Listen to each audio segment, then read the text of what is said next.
All right.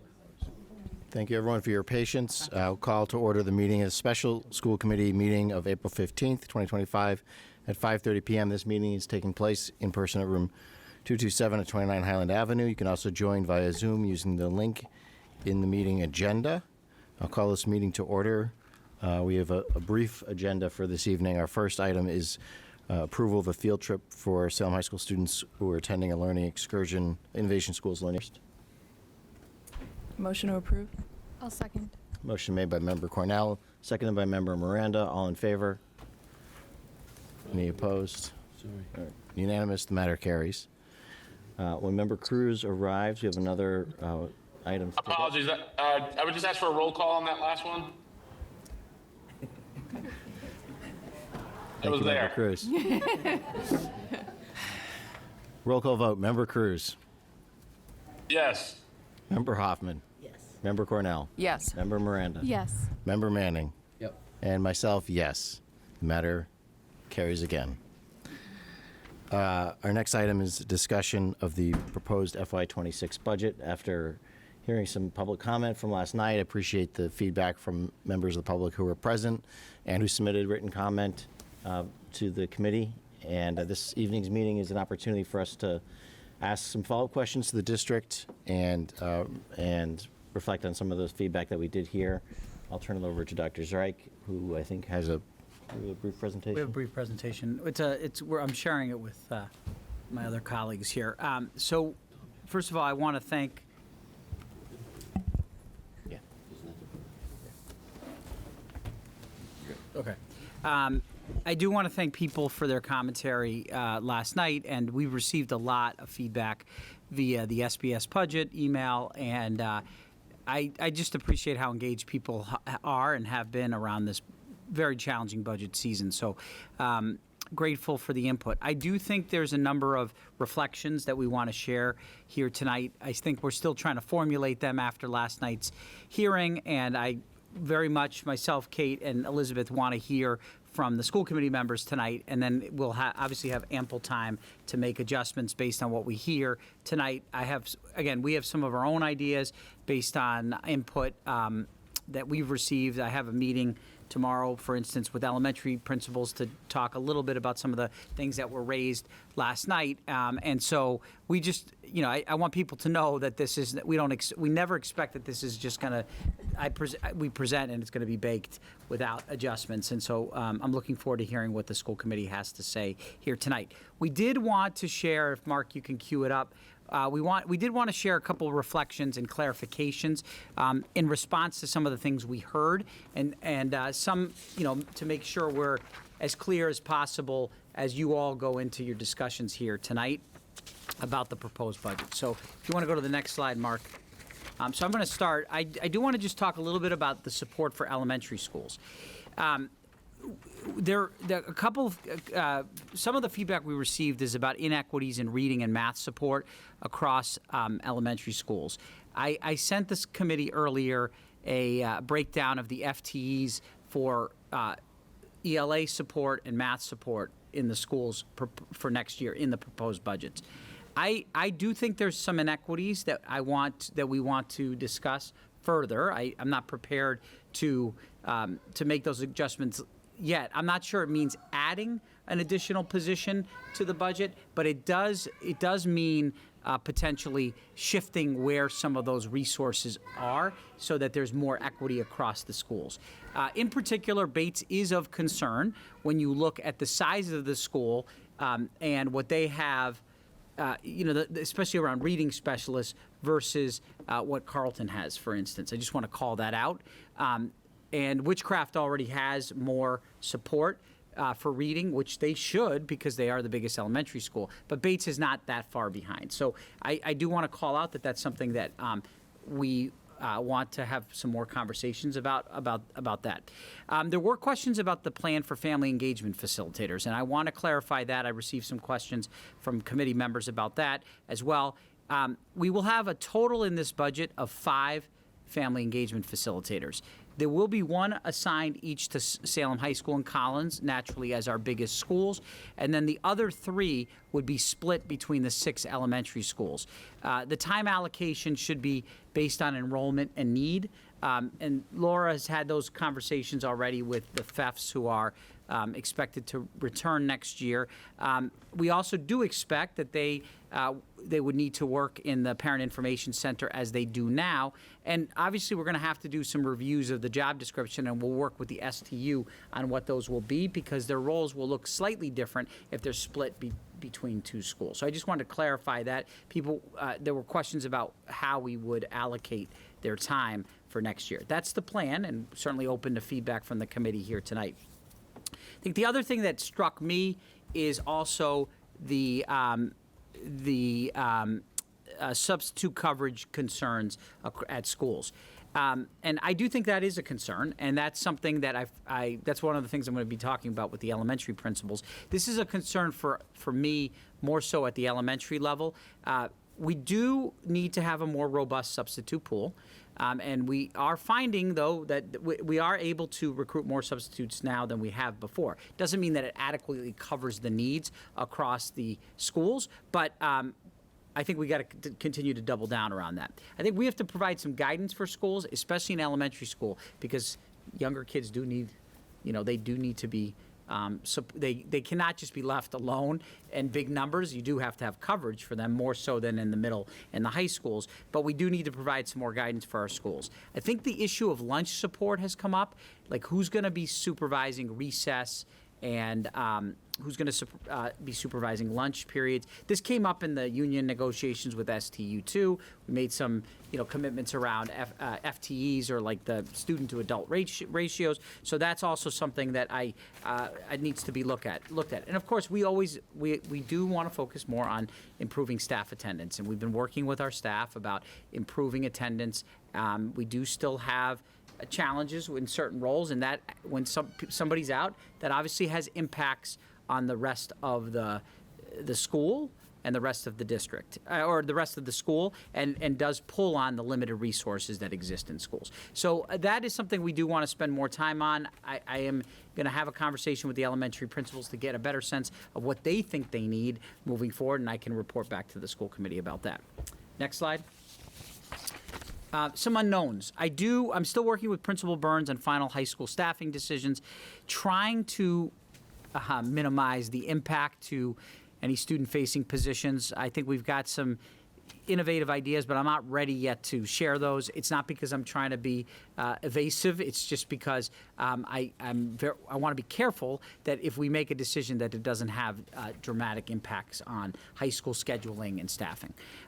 I do think there's some unknowns around early education funding at the state level. I sent an email last week, which I CC'd our state, or Mr. Cruz, to the commissioner, the Secretary of Education, as well as both secretaries of K-12 education and the Secretary of Early Education, where there is a substantial amount of funding designated for early education funding and programs, which are earmarked for some of the partner programs. We know Salem is going to be a recipient, but we don't believe any of those dollars are right now scheduled to go to traditional school districts that run pre-K programs or preschool programs. We think they should. And so that's a conversation I continue to want to engage in. The mayor will be supportive in those discussions, as well as our representatives. That is still an unknown. If any of those dollars can be diverted to us, which they should be, because we're running very robust pre-K and preschool programs, that will have an impact on this budget. Also, and Mr. Cruz can maybe talk a little bit more about this, there was a supplemental budget for FY25 from the legislature that has money earmarked for circuit breaker, increased dollars for special education reimbursement. That we're right now funded at 70%, if that moves towards 100%, that will go a long way towards us being able to prepay some of our bills for out-of-district placements and supports this year. And so that would also have an impact on our budget for next year. And so, Mr. Cruz, perfect timing. Timing is good. Going to, is certainly our eyes and ears around that, and is giving and is sharing information with us as this is moving as we speak, and so we're hopeful that can also provide us with some relief. I'll pass it all over to Kate Carboni, who's got additional comments to share around specialists, elementary specialists, and libraries. Great, thank you. So last night, we all heard some passionate testimonials about Phyllis Warren, the art teacher at the Horseman Lab School. Miss Warren is clearly a special educator and a beloved member of that school community. And I think what we heard last night really represents the value and importance of having art, music, and PE teachers in all of our schools. As a district, we want to reaffirm our shared belief that specials are an integral part of our school communities and that we are fully committed to ensuring that all children have access to art, music, and PE as a part of a well-rounded student experience and in or at a similar dosage as they experience today. From a practical standpoint, we also recognize that our specialists play an important role in each school meeting the contractual minutes for prep time and common planning time for classroom teachers. And with the length of the school changing in several of our elementary schools next year, the need to recalibrate is essential. So one of the primary reasons for taking a closer look in this area as we sought to balance the budget, I believe did come up last night as well, is that next year we'll have 4 elementary schools with fewer than 300 students enrolled. And across these schools, the specialist staffing is uneven. Just to clarify, the proposed budget includes the following reductions and adds in the specialist area. The cuts include 1 PE teacher, a .5 music teacher, a .5 art teacher, and civics, which is only exists at Witchcraft Heights Elementary School, and so that's a total of 3 FTEs on the cut side. But we also did add 2 library digital media specialists in keeping with our strategic plan to revitalize our library spaces. So overall, that equates to a reduction of 1 specialist FTE at the pre-K to 5 level. In the coming weeks, we're fully committed to consulting with specialists and working with our principals and union partners to make the scheduling adjustments that will ensure equitable access to specials across schools. This does mean that there will be some sharing of specialists, but we believe this can be minimized. And I think it's worth noting that we already do have a couple of successful models in the district where teachers are shared across schools, including in our special ed and ML departments, and of course our instrument and band teachers who travel across all schools. Next slide. So I wanted to provide a little context, too, relative to the concern that was raised around students having access to checking out books where there is no para in the library. So just to clarify, at the Salem High School, the librarian does not teach classes, and so there is time throughout the day to support students with checking out books and reshelving throughout the day. At Collins Middle School and the elementary schools, I just wanted to note that the library digital media classes include time for browsing and checking out books. That's part of sort of the lesson plan, if you will. And we will work with principals. I actually spoke to 2 who are already in the process of doing this, of intentionally building in weekly time into the library schedule for grade level access and for rescheduling. So for example, the librarians do not participate in DII, which is the data-informed meetings, right? So looking at the academic data after district common assessments or benchmark assessments are given. So this is a perfect time to give back to the librarians to address the tasks of shelving and being available to grade levels throughout the week to book checkouts. The other thing I wanted to note too is that we do have a couple of models. We want to expand access to the libraries to after school. And so we have our 21st century programs. We have our LEAP program here at the middle school. We also have clubs at the middle school. And so we'll be, working with principals to think carefully about how the libraries can be included during those spaces. I was at Bentley yesterday, and the kids do have access to the library after school. And I understand that's not all students, but it's just another way of expanding access. Over to Elizabeth. Great. And I wanted to speak a little to the special education out-of-district tuition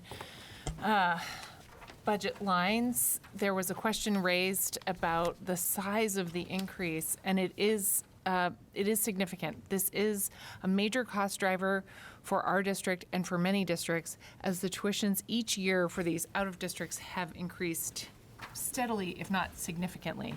So the first point I wanted to make is that the tuitions for out-of-district placements are set by the Massachusetts Operational Services Division. So they set the tuitions and the increase each year for the 200 approved special education programs in Massachusetts. And so while the number of students that we send out is lower than what we have historically done, thanks to our special ed educators creating programs to keep children in the district, we do continue to see increases in our tuition rates. So when I take a closer look at what the tuition will be in the coming year, although we are estimating a level number of children who need specialized and intensive out-of-district placements, we see that the average summer and school year tuition for students who go to private placements next year will be $171,000 a year. That is about a $9,000 increase over this year for each of those tuitions.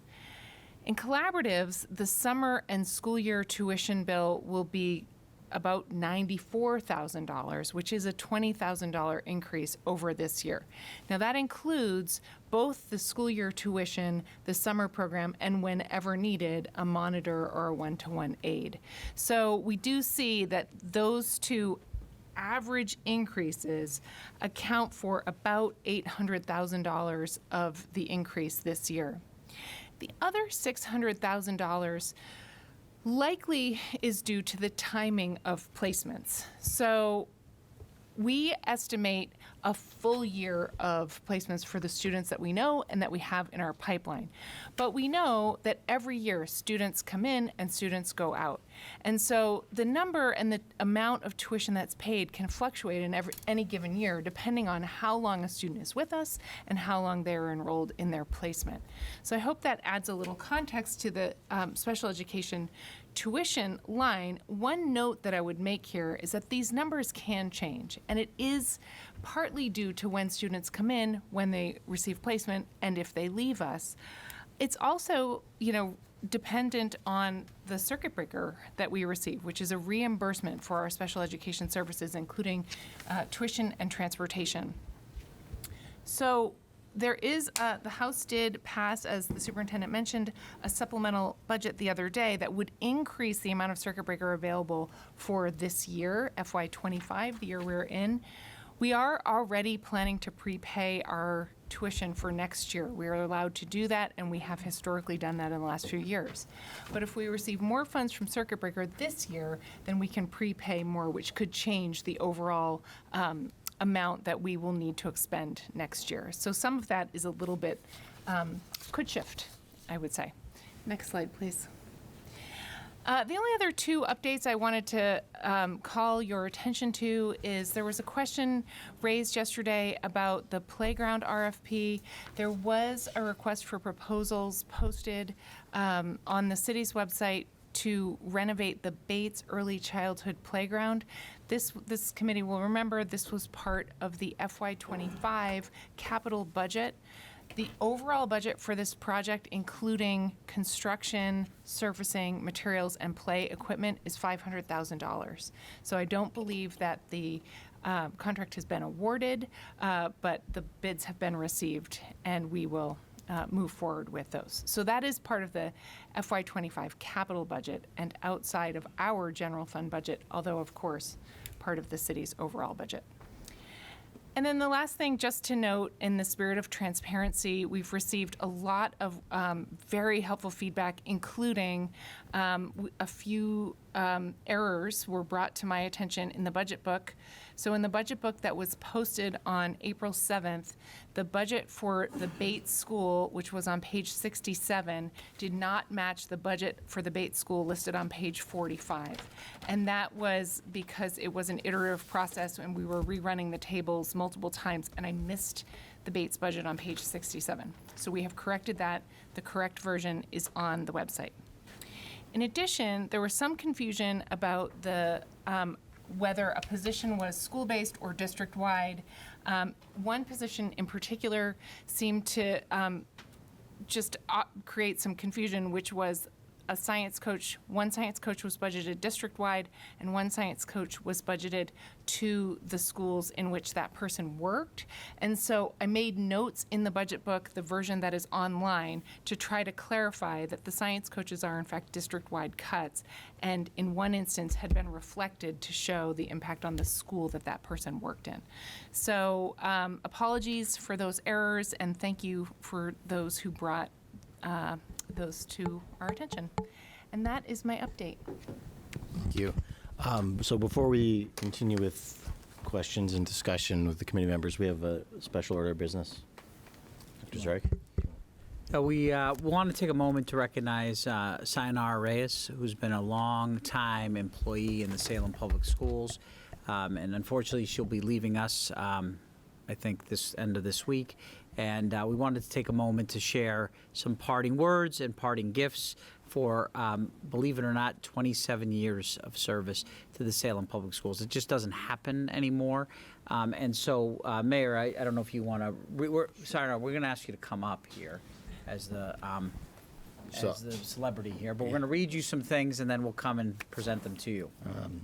The City of Salem proudly honors and recognizes Sayonara Reyes, Salem Public Schools, for 27 years of dedicated service to the Salem Public Schools Parent Information Center Department in the City of Salem. Since joining the city in 1998, Sayonara has dedicated herself and her work to improving the lives of Salem parents and students, helping residents access the information and resources they need. Throughout her time with the city, her passion for education has made our public schools a better place for children to grow up. Sayonara's legacy of hard work and dedication has left a positive, lasting impression that will not be forgotten. On behalf of the city, I wish Sayonara the best in all her future endeavors. Dominic Pangallo, April 15th, 2025 And, We're not done yet. no, there's We're not more. done Oh, yet. wait, there's more. Yeah. Nice try indeed.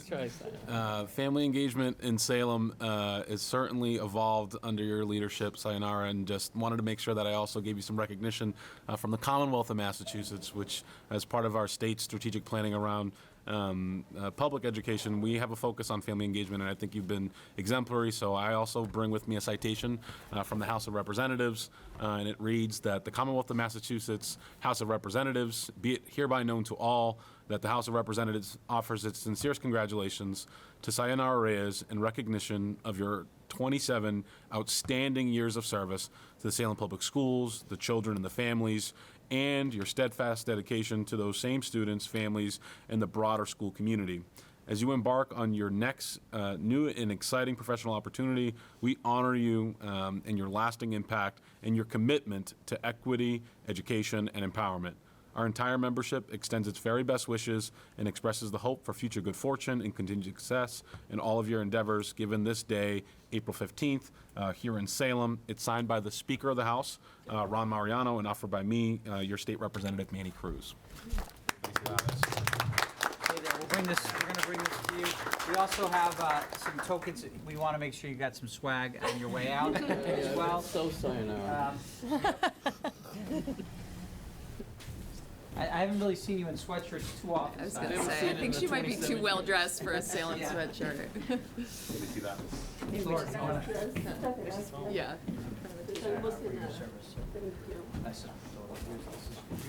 Yeah, they are pretty.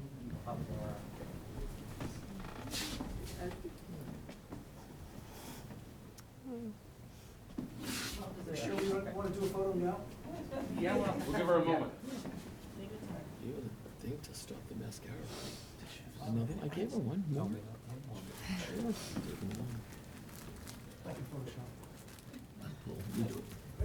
That's for A special little gift.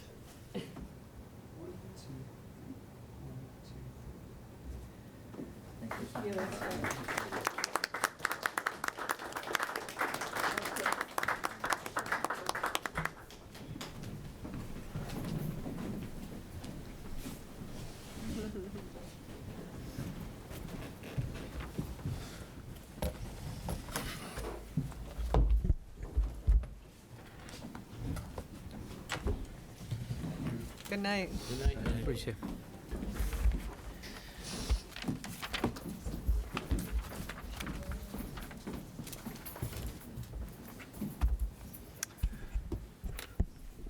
So I would like to open it up to members if they have questions for anyone from the district team or comments and reflections, both on this presentation that we received today, the budget process, the budget proposal more generally, or feedback that we heard from members of the public yesterday.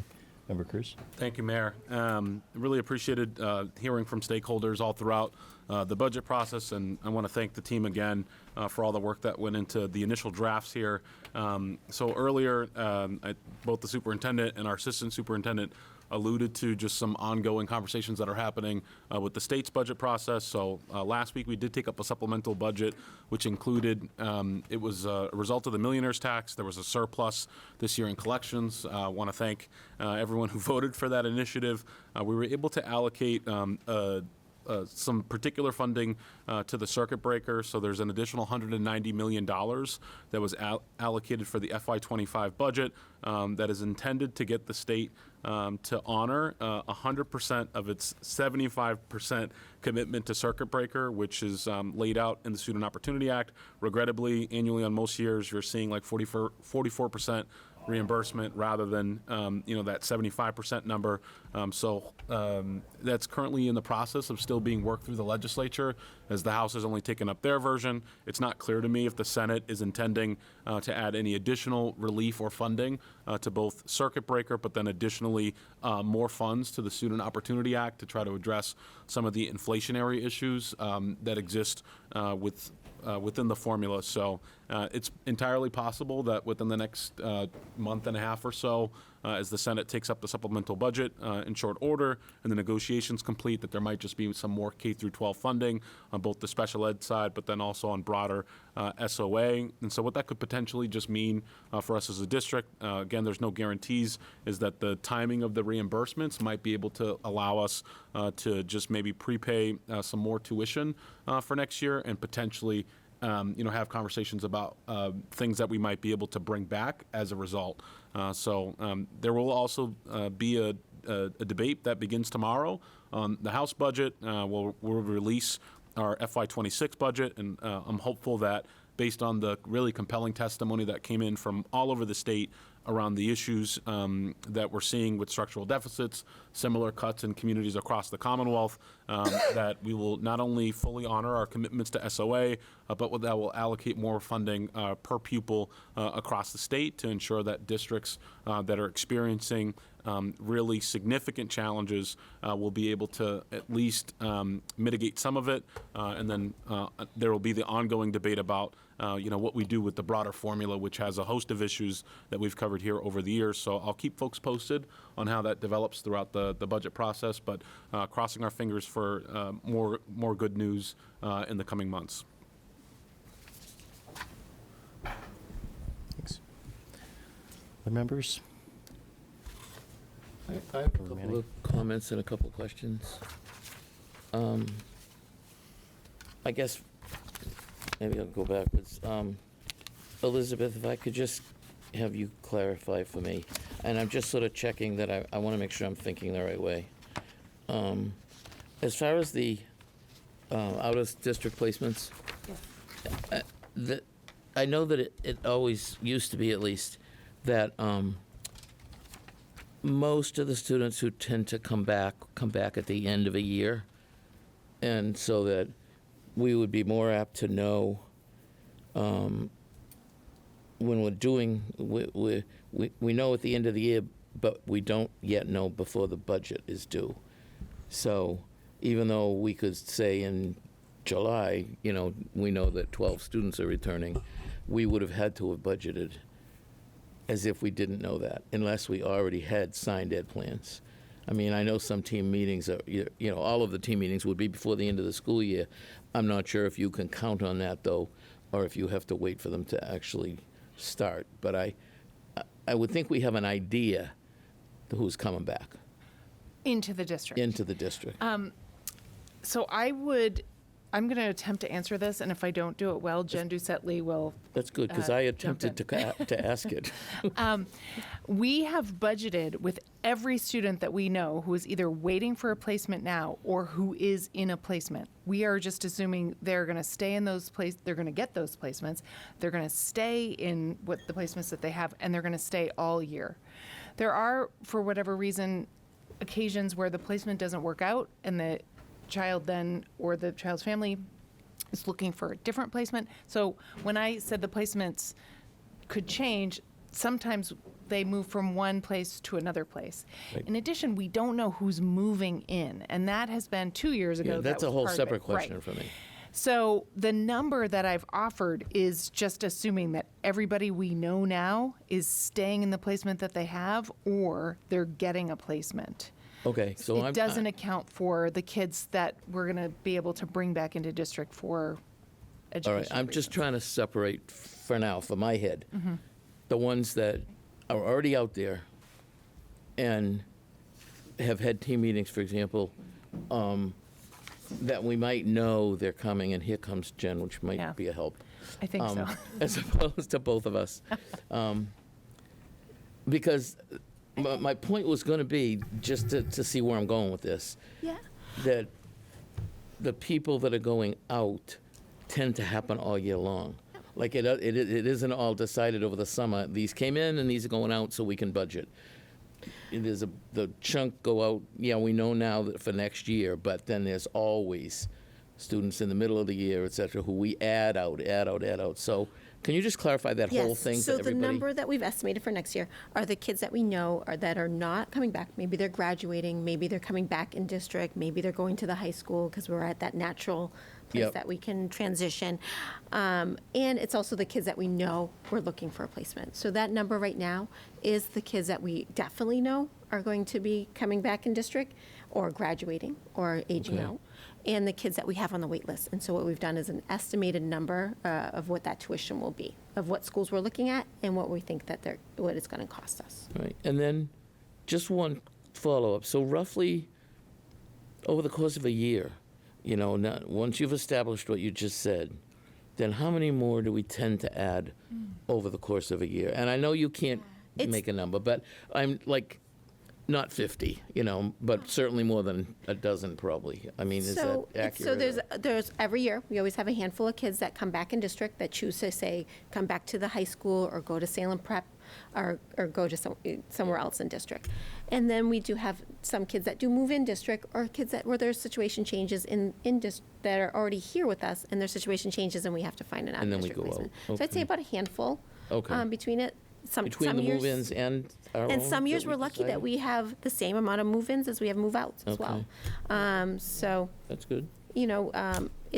I see that the numbers are going to stabilize moving forward, and we have some really good programs in district now. We've really done a lot of development with them, Yeah. done a lot of PD and to train up the folk that we have here. So we're able to keep more and more kids in district, and the kids that are going out of district, they're intensive. It's something that we can't handle in district, or their needs are so great, or it's a need that's one-off, and they don't have a peer group here. Yep. So the kids that are out of district, most of them are appropriately placed, and that's where they should be. And they're getting the best service and the least restrictive that they can get in that placement. Okay. So All right. we don't see too much movement of kids coming back unless it's at that natural break point, like the high school, Okay. or middle school. Okay. Does that make sense? Yes, All right, thank you. No problem. Should I just run the list? I just wanted to comment on, a couple of things. The overview to the cuts. When you talked about the I mean, we've all talked for like weeks and weeks, but just now again about 1 PE, 0.5 music, 0.5 art. And then I don't know, somebody mentioned like there are people who travel, like the instrumental music people or whatever. I just don't want to equate those two categories, though. In my head and in my memory, I mean, I think there is a substantive difference between somebody who's traveling school to school, doing instrumental music, and it could be if you have an instrument that not too many kids are taking. If you total it up, even that person could be somebody who's teaching something that maybe they go to 2 or 3 schools a day, and maybe all the schools in a week.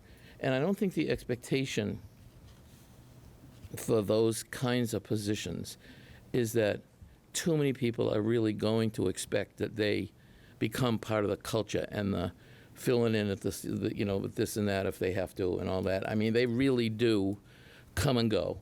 And if they get off schedule by 10 minutes, it means the class at the next school is going to be late or whatever. I mean, there's travel time built in, but there's not travel time. And by the way, stay and help us, like, do snack time and do, et cetera.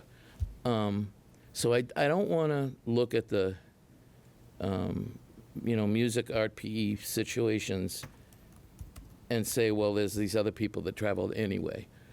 It's a different animal. I really do believe, and I just want to make a point of that.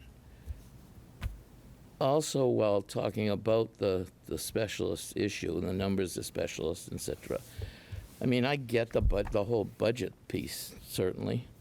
I better as chair of the finance committee, but I think there are some ways that some of this could be a little bit easier, and I've been trying to think of things to put on the table that would help, and I really, money-wise, haven't come up with a whole lot of that, but I think that if we, again, going back to, years of being not a traveling person, because God help me with a string instrument, but a teacher who was going to 2 schools many days.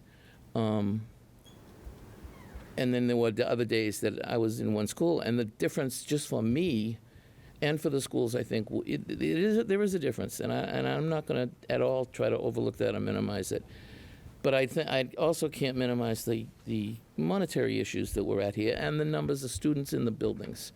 But I think if we try to look at things like having the schedules arranged so that there's not a day that if someone's in 2 buildings, could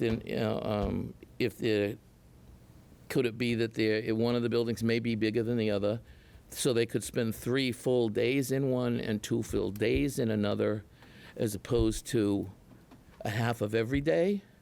I mean, when I would be in a building for a day, or when I would have a teacher in my building for a day, then they could get involved in a lot of the things that you're talking about, and the culture and the support, and then know the kids.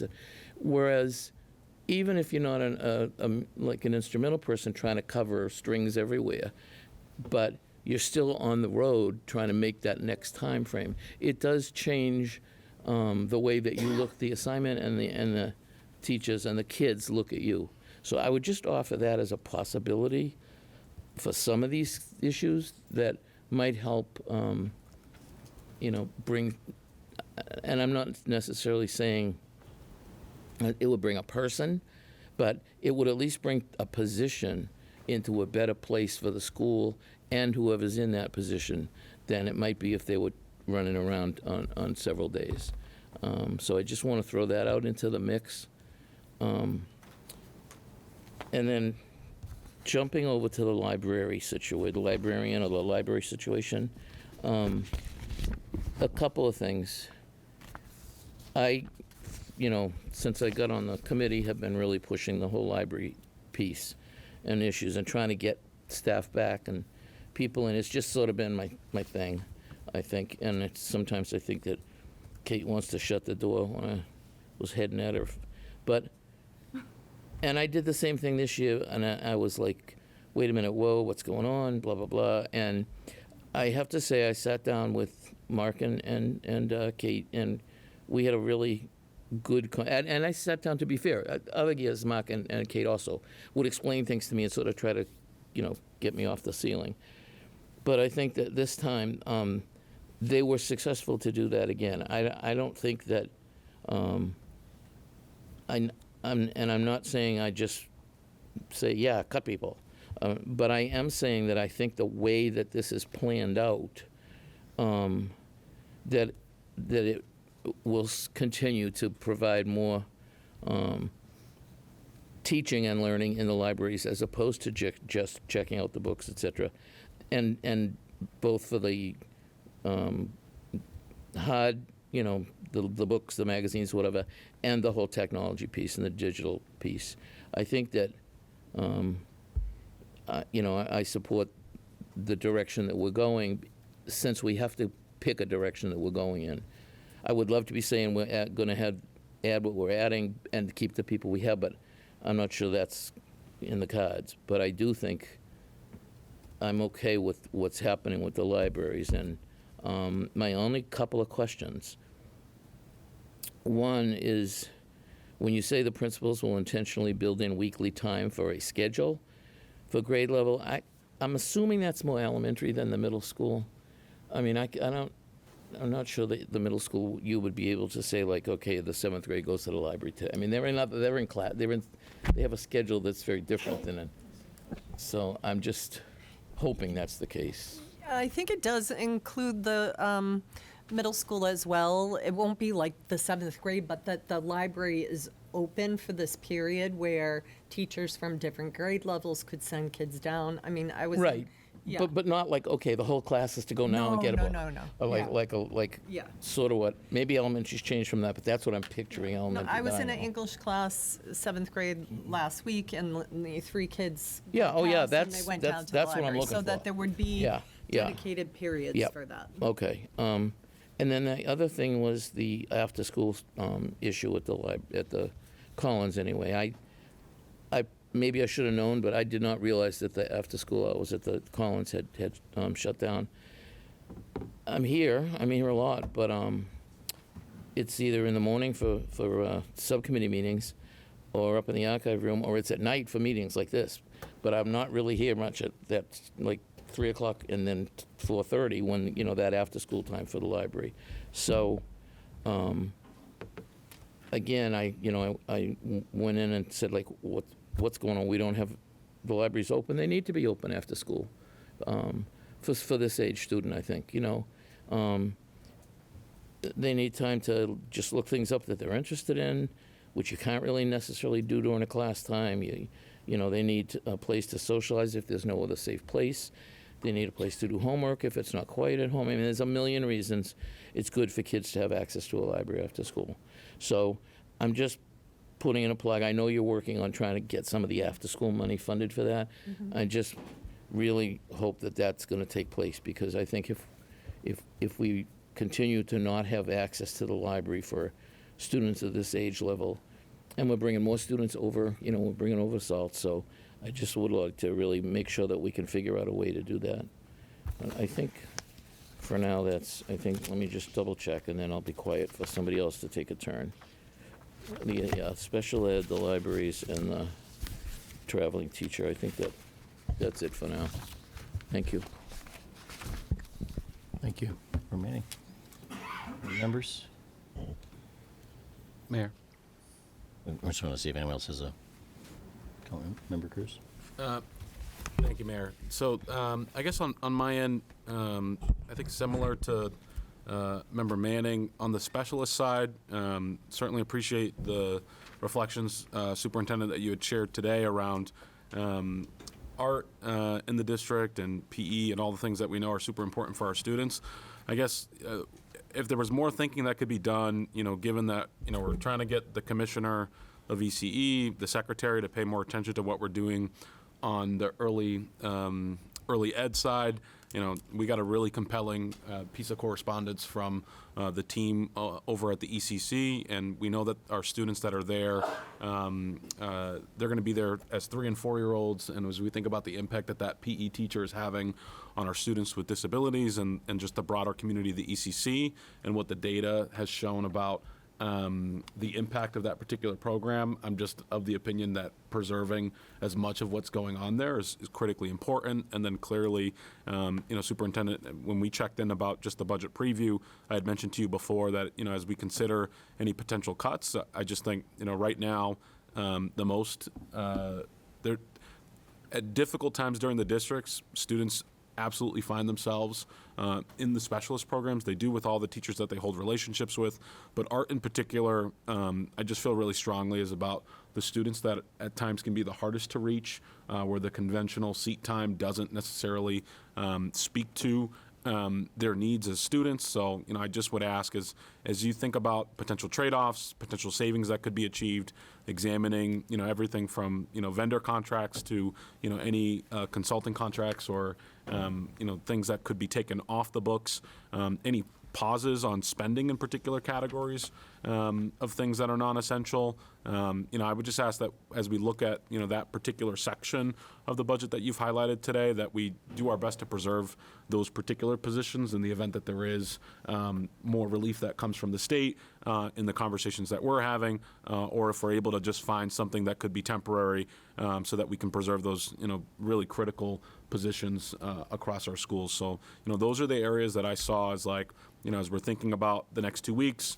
taking a harder look at our numbers, if there's any potential trade-offs that could be made, any other reductions in different areas across the district. I feel strongly like that in this particular year, given the situation that we're heading towards, it's going to be really important that we protect those particular functions within the district.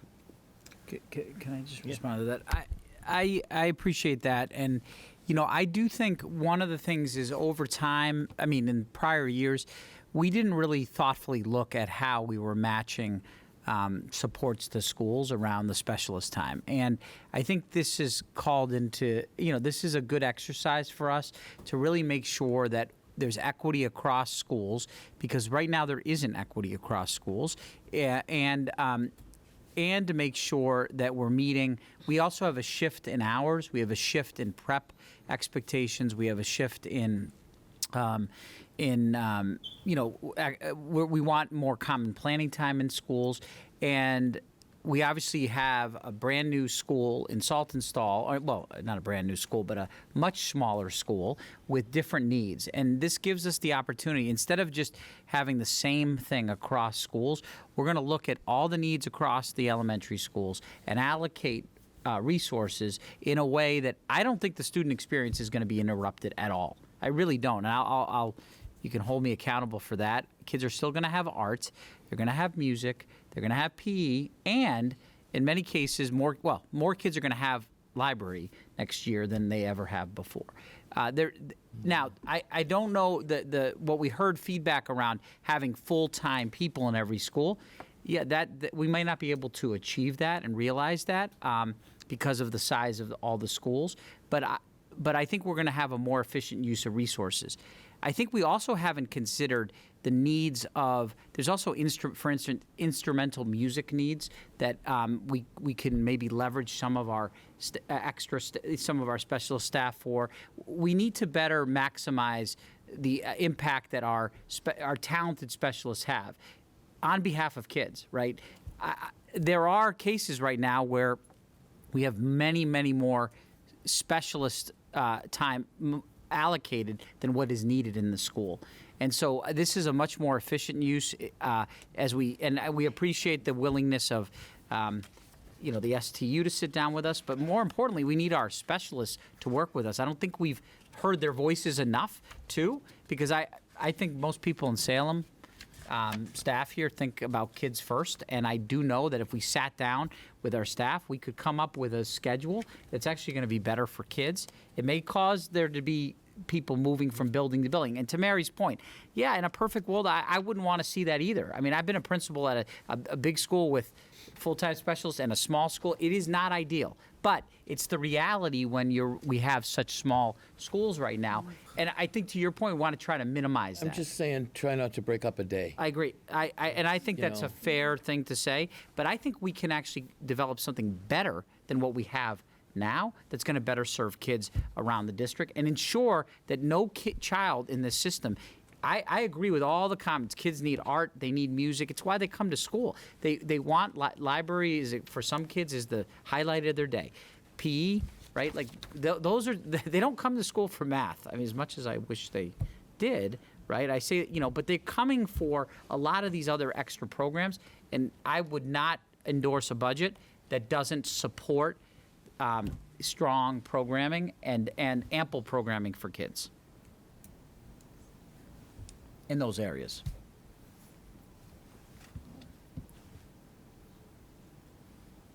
If no one else is going to say anything, you can count on me. I just want to sort of echo Manny's, what Manny said about, I think he said, about the ECC situation with the phys ed person, because I do think that's so specialized as I mean, everybody takes the course, I remember teaching the handicapped child when I was 19 and taking the course, and it was 20, whatever. But the reality of reading the book, and now I'm sure it's very, very different, but still the reality of reading the book and actually being full-time trained to work with kids with substantial, disabilities of whatever kind, whatever you want to call it, is enormous. And I would just, if there's any, another nook or cranny we can look at to look at that, and I would just, throw my 2 cents, my 1 cent in after Manny's too. Just an area. And I took that to me you were talking about that. Okay. That's exactly what I was saying. Yeah, thank you, Mayor. Member Manning, that's exactly what I was kind of referring to, that specialization. I mean, it's very clear. I think it's critically important in the larger context being we're already seeing cuts outside of our community to programs that in particular serve students with disabilities that are a result of federal funding cuts. So, the same students right now that, as an example, would be accessing things like swim class that's particularly designed for them at the YMCA, if they're on the autism spectrum, they're losing that service in our community. So as I think about, the importance of physical education for the academic, social, emotional development of our students, I just think that that's just one area that, again, if any of these savings materialize, if there are further trade-offs that can happen within the next couple of weeks, that those be the positions that we prioritize to come back into the district, and or to say, if we did find a trade-off, this is the place that we've made an adjustment. And so that's kind of just my positionality there. Mm-hmm. Member Cornell. I think this is a terrible situation all around, and like Mary, I've sort of been going through and thinking about all those positions. Not that I have the kind of insight that Mary has, but based on feedback from people in the community and people who were here last night, I think the one concern that I do have is around equity. Making sure that the kids who need the most are getting the most. And so I understand in an effort to be fair, right? We started by saying, okay, everybody's gonna have a sort of percentage reduction at each school. But it's hard to look at those Carleton numbers and not feel like this is wildly out of whack. And particularly, I think when the teachers from Bates were here, the reading specialists from Bates were here last night, I think that kind of brings that inequity into stark relief a little bit, because Carleton is getting more resources than other schools with fewer kids, and the Bates population enrollment, I was just sort of going through it, is going up considerably every single year from 22 to now. It's an increase of 14 students per year, and I know that includes the ECC as well, but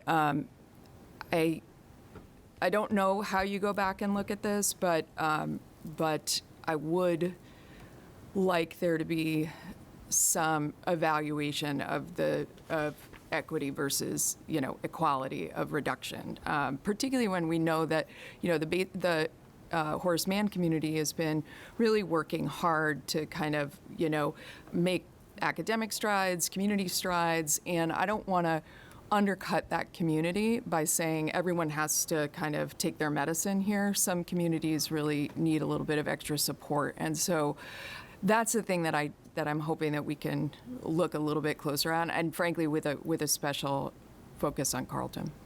On what? Carleton.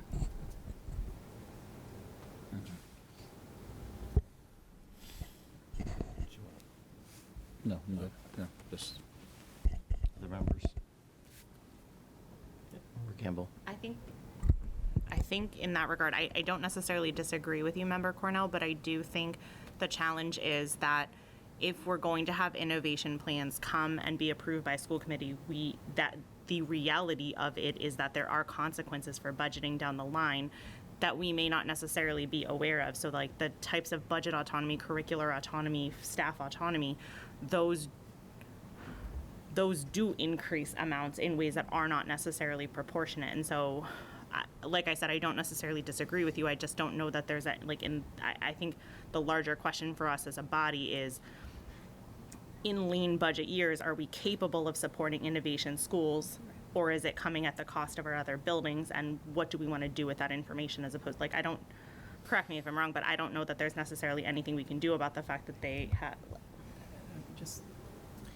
Well, I think we have to look into that. I mean, some of it is baked in their plan, but it is, and I don't think this has shed a light on the level of inequity, but, we do have 2 schools with innovation plans, and those 2 schools,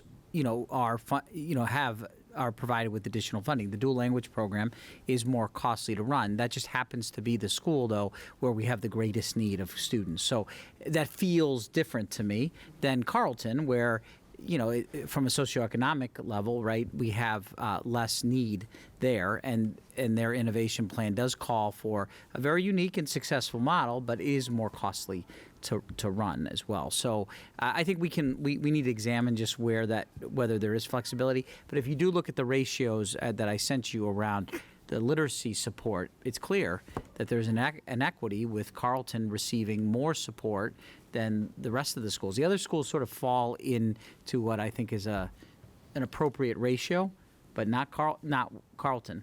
And so I think that is something I will come back to you on, because when I saw that starkness, and that was, we heard a little bit of that from Bates, that is a place where I think we have major inequity. The other place is not so much with Carleton, but there is inequity around the amount of specialist time that schools have right now that we have to adjust. Like Saltonstall will be probably the smallest elementary school next year, and right now on paper, they have the most specialist time, right? So that needs to be adjusted, in my opinion. And so those are some of the deep dives that we have to do in the next week, and we can report back to you about that. And I think you raise an important point. I just have to know. I have to check on what sort of flexibilities we have from outside of the innovation plan. Member Campbell. yeah, thanks. I don't want to miss the forest for the trees and trying to, in this moment, adjust budgetary things when we're having this conversation about this particular school, when it comes up in enrollment and it comes up in budget, what we really have to talk about is the larger issue of we are continuing to vote in support of an innovation plan, and then, hemming and hawing over whether we can in fact support it in practice. And I think if we're going to keep doing that, then we really have to stop and have a longer, more deep conversation in terms of the innovation plan itself. And then I think the only other comment that I would make is perhaps I appreciate you sending over the numbers. I think what is a little tricky from a ratio standpoint as an educator is that reading specialists, just looking at the total enrollment and the number of reading staff, it doesn't really capture the amount of students that may be requiring Tier 2 and Tier 3. So, for example, if a school has 100 students and all 100 of them, hopefully not, are requiring Tier 2 and Tier 3, that's a different ratio than a school that has 100 students and just 2 students are needing Tier 2 and Tier 3.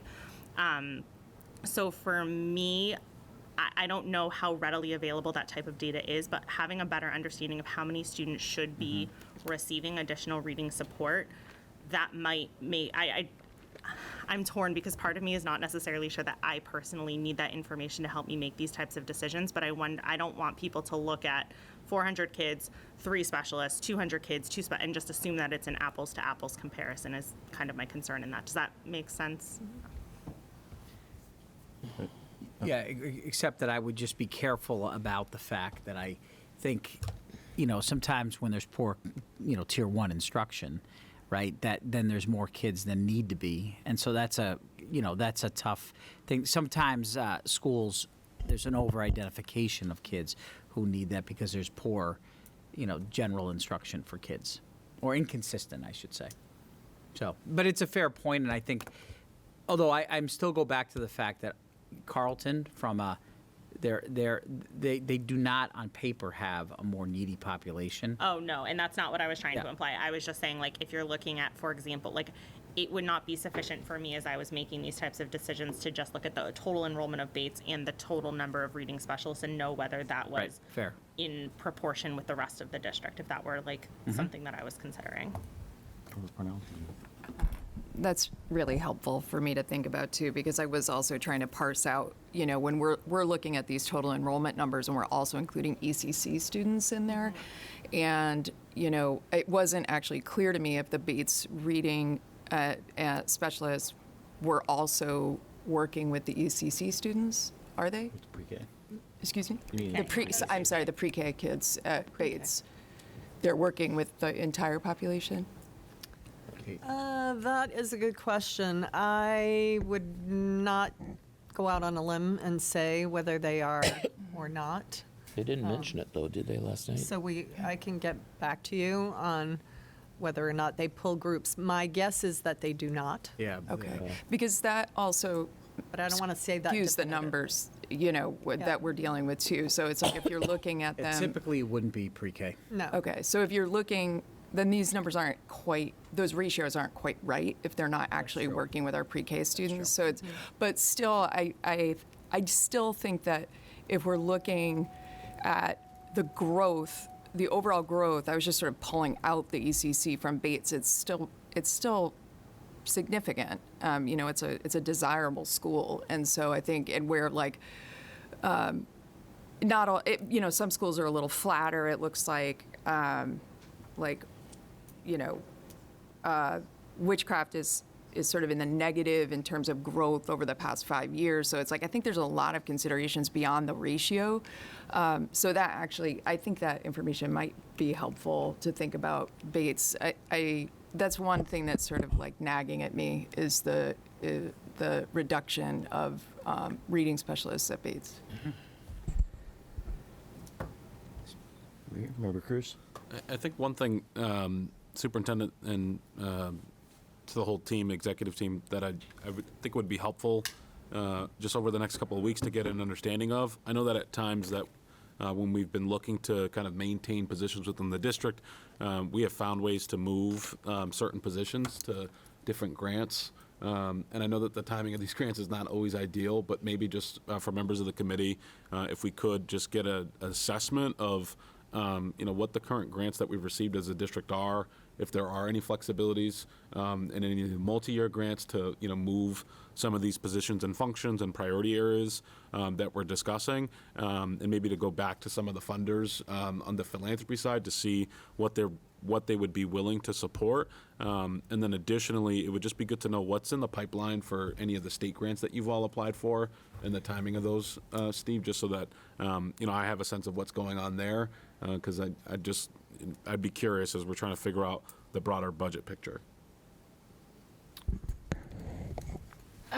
Yes, we would be glad to come back with some of that information. Just as part of this process, we've taken a look at, in particular, our entitlement grants. We have a lot of staff on entitlement grants. I think the number is 50 grants on our staff on entitlement grants. We have 28.6 FTs on federal funds, We have 5.5 on state funds and 15 on local, so private funders or other grants.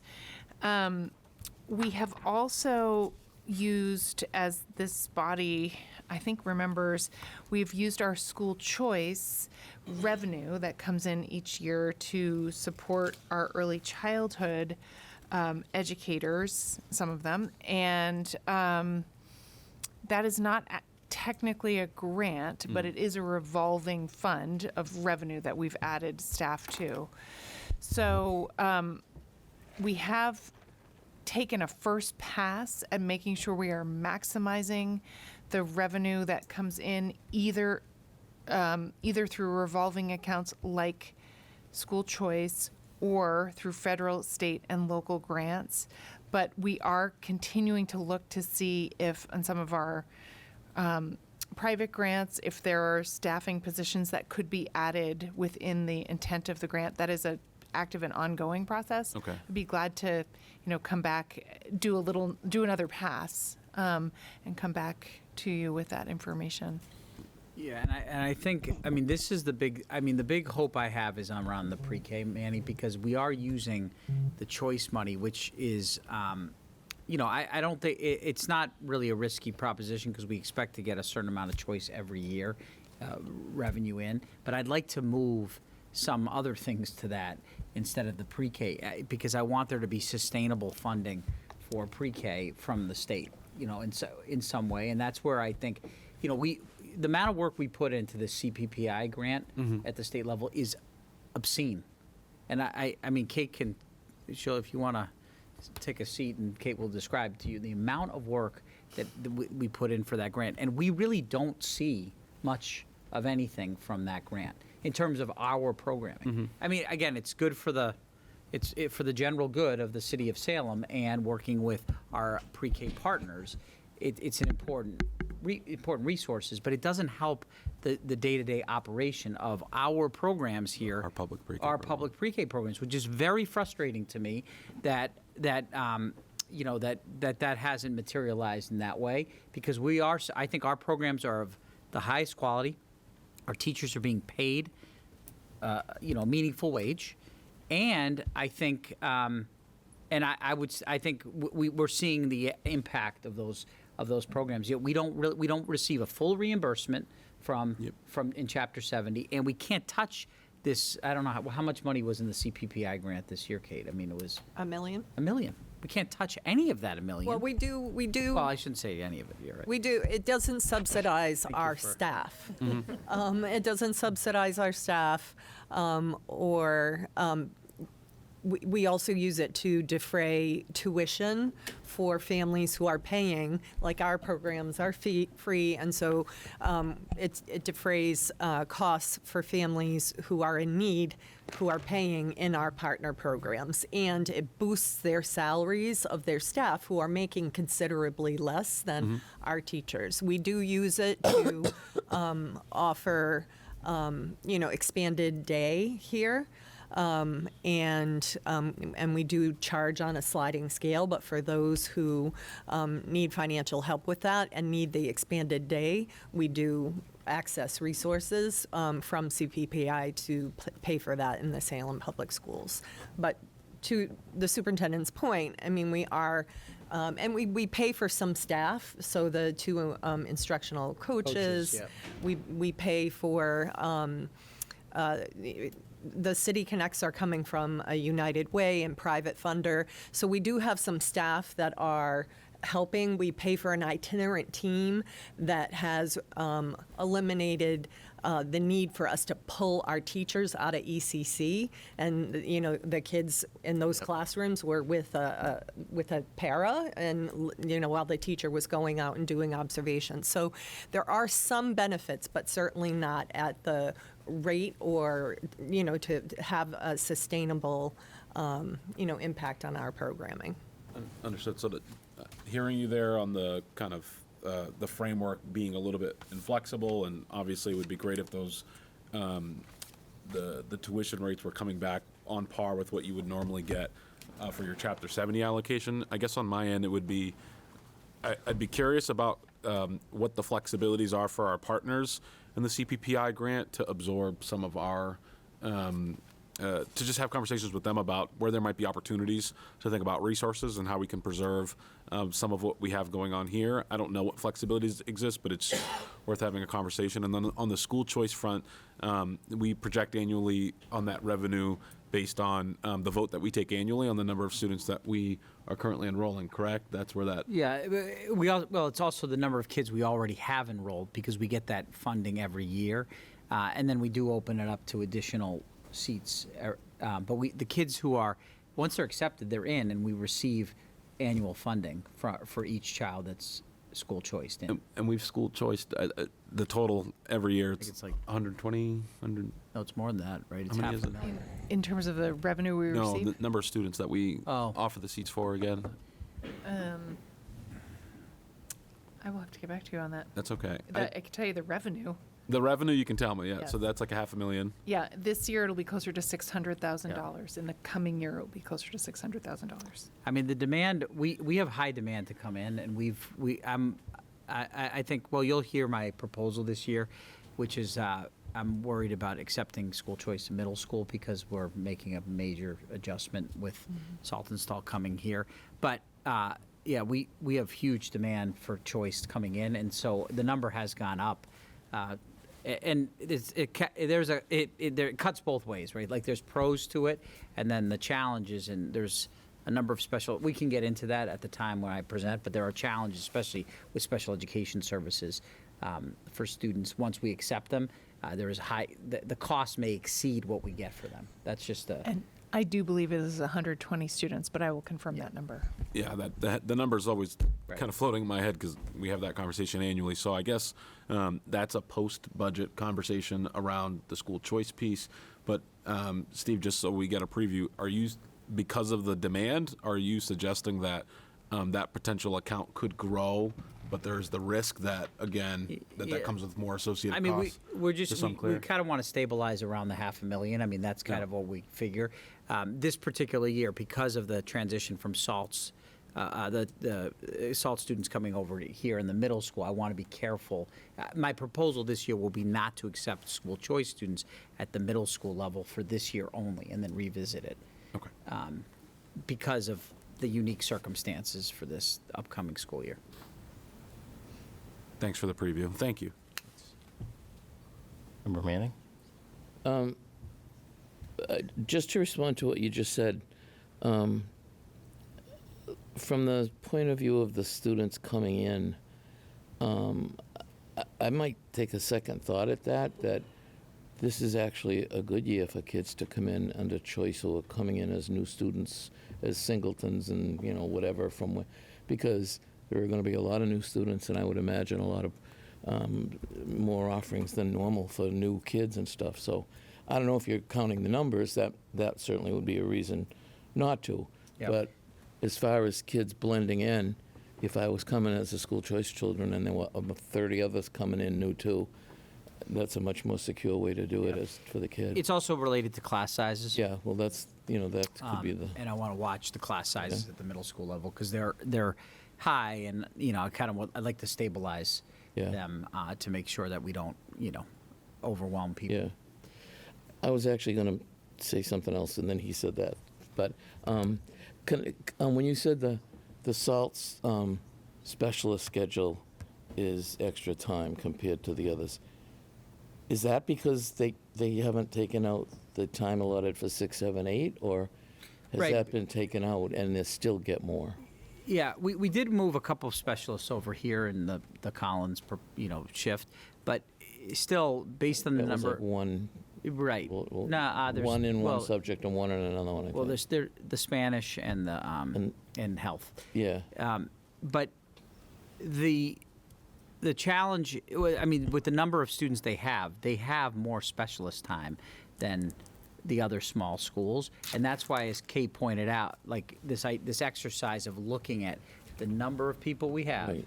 across the system, Salts would be a place that I think has more specialist time than they actually need for the number of classrooms they have, and the Right. needs for prep time for teachers and so forth. Well, I just want to make sure that we're talking the same language.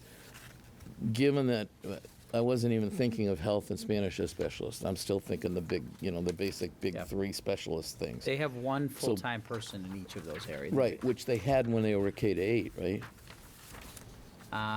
Yes, So they still have one full-time, and even though we've taken 3 grades out. that's correct. So shouldn't we be looking at all of this with those numbers? That's exactly what Oh, okay. we So the need. ones you presented, the numbers that we've been dealing with now are based on the Salt and Stall 6th, 7th, and 8th graders not at Salt and Stall anymore. Correct. Okay, all right.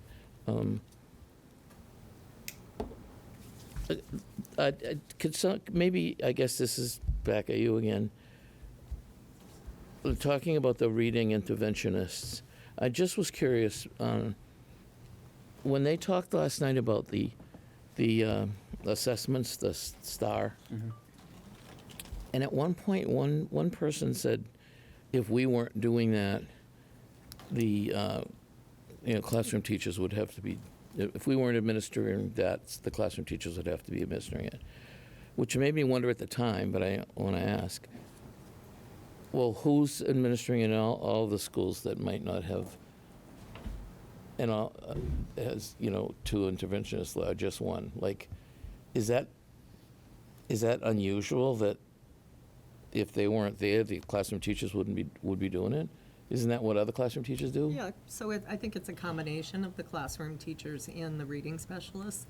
It's a universal screener, and it's required. Right, and as everybody can part give of our it. Dyslexia plan, and so, but then they do the follow-up with the students that they're working with, and we've worked really hard in the past couple of years to get really more specific around when kids do go to an intervention, that we are actually progress monitoring, and we have some Right, and means have a of- trained interventionist offering it, yeah, and have some means of being able to assess, is the child growing?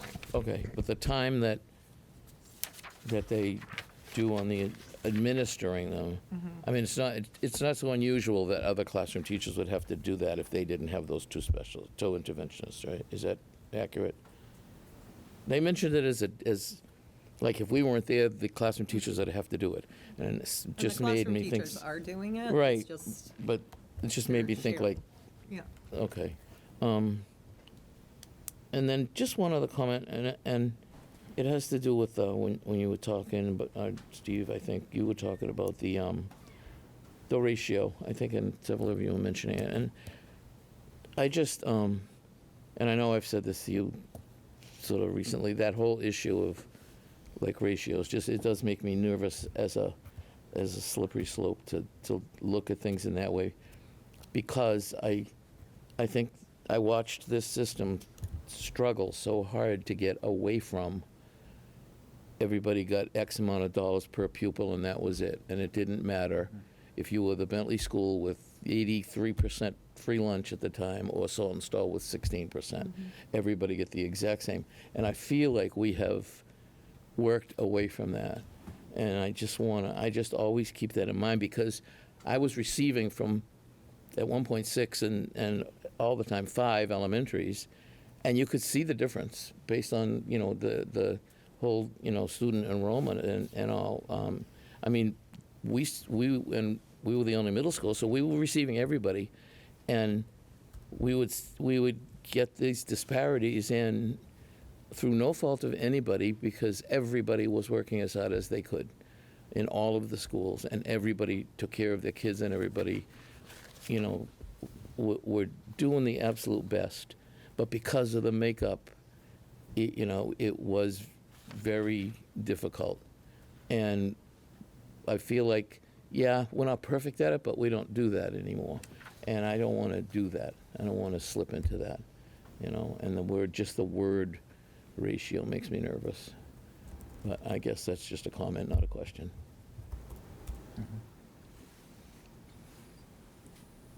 Member Miranda? Thank you. Dr. Zreich, can you briefly describe how we got to these suggested cuts? I know you and I briefly spoke about it, but for members of the public, or maybe somebody in this room, I'd like for Yep. you to. Yeah, so we asked departments to and schools to make make reductions based on the overall percentage of the budget that they represented in the current fiscal year. So that's how we asked them to make suggested reductions. We took the input from the department head or the school leader. In some cases, they did consult with site councils, but later in the process. But they did consult with their leadership team, and it depends on the school, the extent to whether staff, were involved in those decisions or not. But generally, it was the recommendations that we received from the leader of the department or the leader of the school. Thank you. I think it's really important in all forms of government that we have like decision-making processes that are democratic, in the sense that staff are really central and involved in these processes. And though I don't, there's not, any particular leadership that I'm thinking of in terms of, not advocating correctly for students. Like, I'm not suggesting anything like that, but I do think it's really important that going forward, it might be a little too late in this budget season, but that we have less like paternalistic ways of gathering this information and making decisions. And obviously, we heard from staff yesterday. I think it's really important that our staff feel that their voices are heard. And I think it's important for the public and our students to all feel involved, and not just that they're giving feedback after the fact, but that they're really included in the process. And then I just have two other things that I wanted to mention. I'm curious if there's room to save costs by looking at our TSP programming, and then also perhaps it would be beneficial on several fronts to have less sub-separate classrooms. And I say that fully acknowledging that I am not an educator, but at some point, I know I would be curious to hear from the experts that we have on our team about that, because we've had conversations about that, and I think it goes in some ways against our values of inclusion. And the other thing I wanted to mention, which is directly related to the separate classrooms, was around the reductions to the special education programming across the district that's being proposed in FY26 budget. On page 62, it says that these reductions are being made based on enrollment and student need. And with some of the data that this body has seen, and data that's been collected, we know that we need to better serve this population. So I'm unclear about how we got to several deductions in this area. And I would like to know if the administration could come up with alternative options to restore special education positions. And then as an example, it may be helpful if there's an opportunity to either share assistant principal roles or restructure to reduce administrative costs. And that's all I wanted to add. Thank you. Do you want me to respond to yeah, I mean, to the first questions about like engaging staff, I'd also be remiss if I didn't share that like we did have multiple forums with students, with staff, and with the community. The challenge with budget processes, right? Like if you engage people around what positions, they're going to obviously talk about they don't want to eliminate their positions. It is a challenging conversation to have. What I do believe, though, and this is maybe I'm too Pollyannish, but I do believe that our school leaders, in most cases, have good relationships with their school teams and are having conversations around, priorities in their schools. Like I do trust our school leaders that they're also not doing this in a vacuum, because they know their staffs.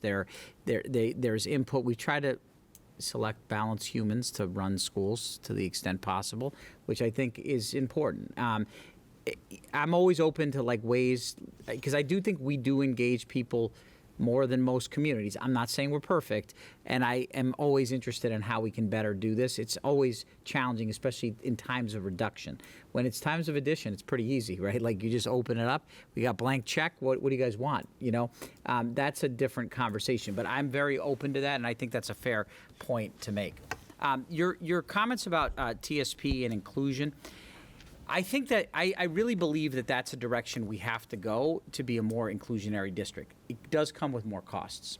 I think it's when you truly do inclusion the right way, and Jen, you can correct me if I'm wrong, it will require more staff to do that well, at least initially, right? I think that's I think that's an important ambition for us to have as a school district. And I know in talking to Carrie Neenan, who's the head of the PAC, she wants to visit some schools and districts that do inclusion particularly well. I think we have pockets of it here, but I wouldn't say we are like as inclusionary as I think you're referring to. And I do think that there is a resource question around that, and it would cost us more to do it. Doesn't mean that we shouldn't do it. I think we should be moving towards that. And Jen, save me if I made a mistake in anything I said, but I think you would agree with what most of it.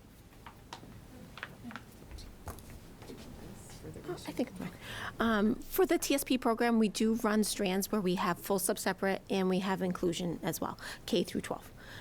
So there is a variety of options depending on what students need.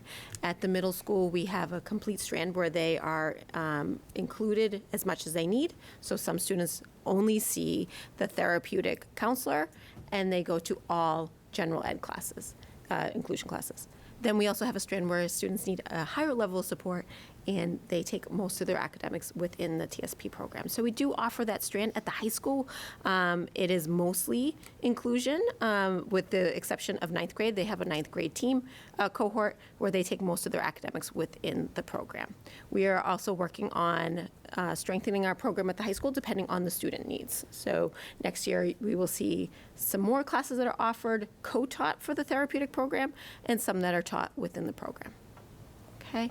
Also, for almost every student in sub-separates, we do offer support if they want to be in inclusion. So if we have a student who is maybe in our ASD ABA program, a lot of those students take classes within the general education. So it really is dependent on each student's needs, and we try to include them as much as we can in the general education. But I would just say we don't really have a full inclusion model of like a full school inclusion model without sub-separates, which is what you're, I think, talking about.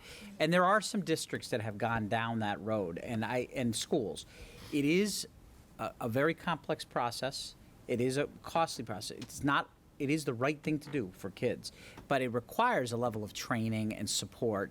I know that like Northampton Public Schools have done a lot of work around, and there's specific schools in Boston Public that have done that work, and and that's what Carrie's really interested in. So we've started that dialogue, and she's absolutely right that that's the direction we should move more. I'd love to break up all the sub-separates, except you got to do it thoughtfully, carefully. Otherwise, it could backfire on you. Yeah.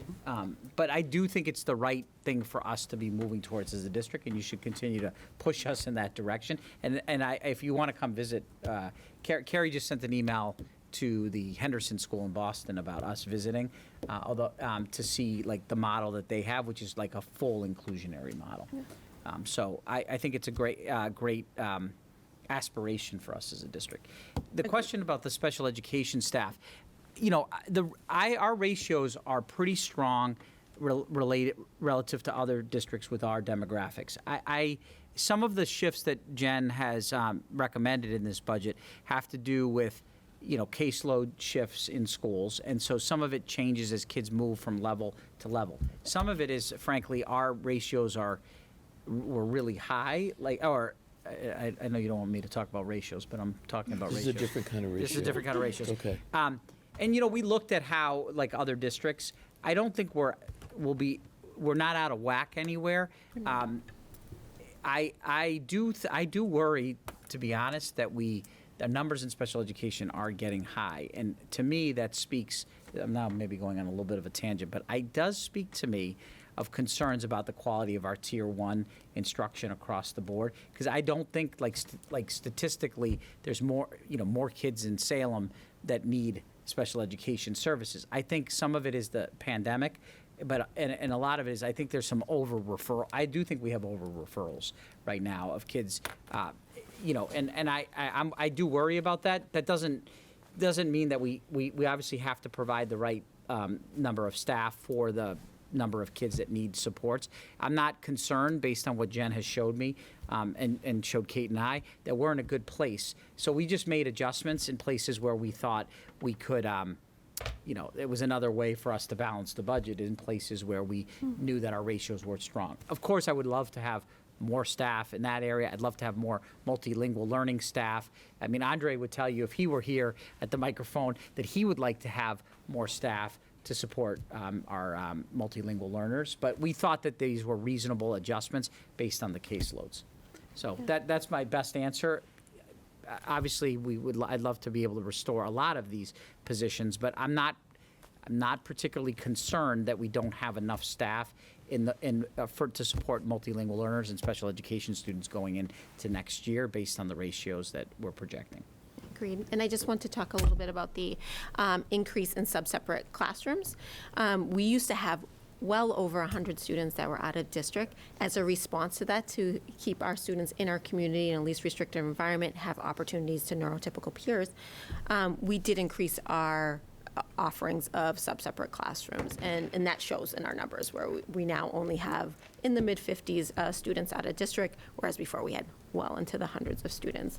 So when you look at it that way, we have about the same amount of students that require an intensive placement. It's just where is that placement located? So we do have more students in our ASD classrooms, in our life skill classrooms, as a direct result of what's going on in the community and in the state, but also to address keeping our students in the least restrictive environment possible in our own community. Member Miranda, did you have a follow-up? Yeah, but I think I might have lost it. Yeah, I wanted to ask, do we have data on what kinds of special education services are we're using for kids across the district? And if so, Programs, you mean?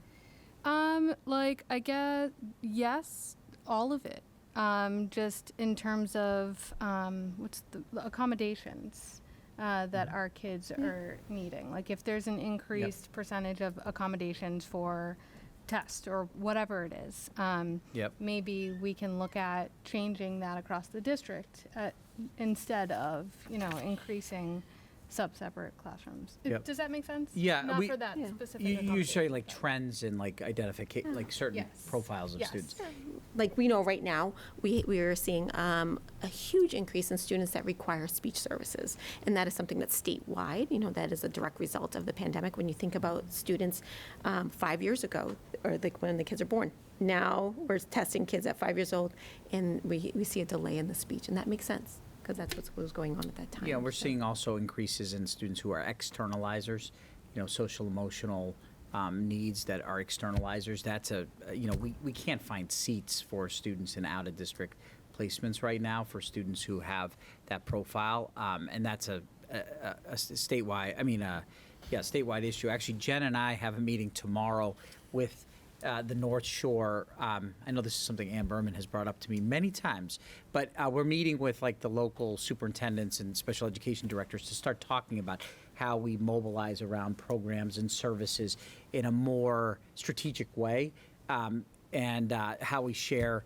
supports, because districts are all seeing increases in different profiles, and not everybody has the programming or enough programming.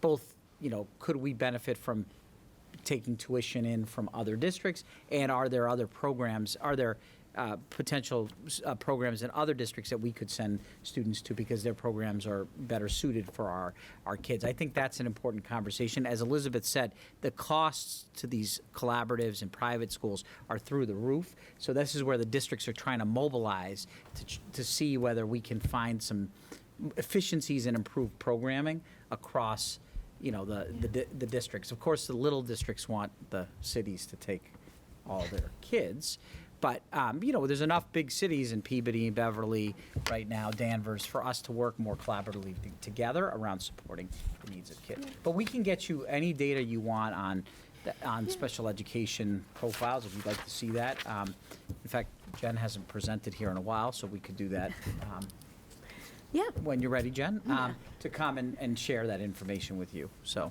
Thanks so much. Yeah, just let me know, send me an email, and I'll take it. Member Manning? Yeah, I have two questions. Do you know off the top of your head, either one of you, maybe the percentage of special ed students now? It's about 24%. Oh, that is higher, yeah, wow.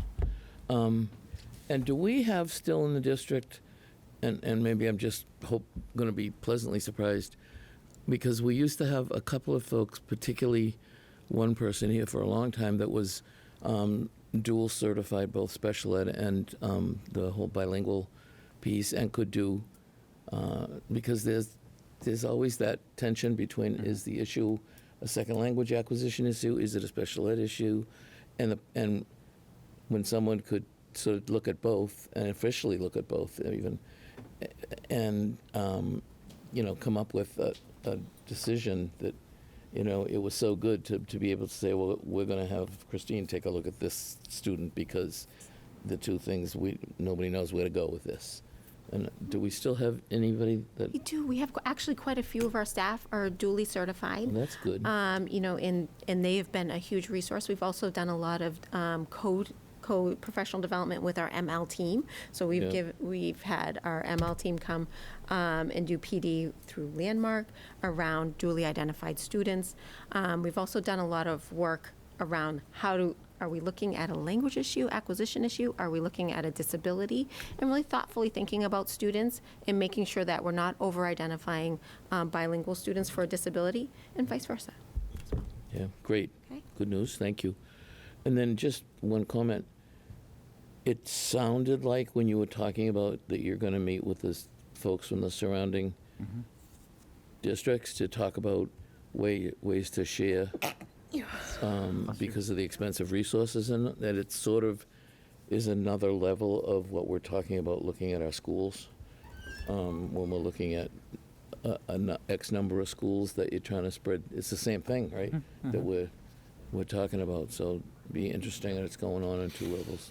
Yeah, I do think that this is we need to better work with other districts. We're not, I don't think we leverage each other enough in terms of supporting, common needs. And I do think we could do more in all kinds of programming. And so I do think it's an opportunity. It's economies of scale. We're very small districts in Massachusetts. I mean, the crazy thing is even at almost 4,000 kids, we're considered a mid-sized district in Massachusetts. Anywhere else in the country, we'd be considered a very, very tiny place.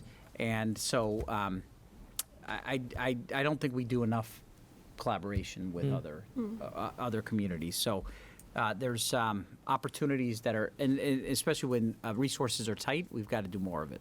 Yeah.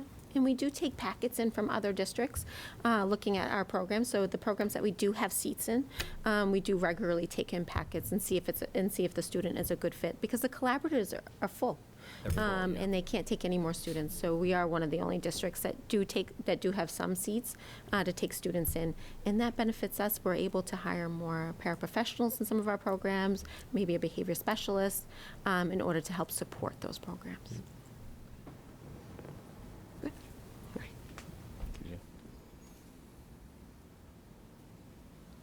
Any further questions or comments from committee members? I guess I would just ask one. Like, we've raised some things and asked people to get some information and stuff, so do we need to, what's the next step? Do we need to meet again before we come in for the budget vote on the, what's the process? I mean, I would ask that the information that was requested be provided by email from the staff to committee members. Okay. And then we'll have the opportunity for additional deliberation on that information or anything else at the meeting on the 28th.